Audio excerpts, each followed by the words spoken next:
xa rời tôi, còn ai cùng đi giữa đời mênh mông. Đây là đâu? Là biển vắng đêm sâu.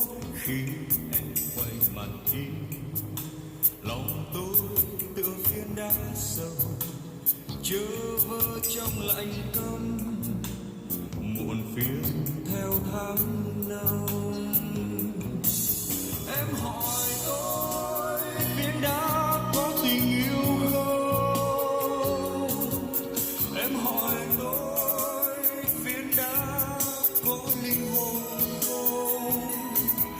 Linh hồn tôi nay là đá sỏi, nhưng đang nằm khổ đau với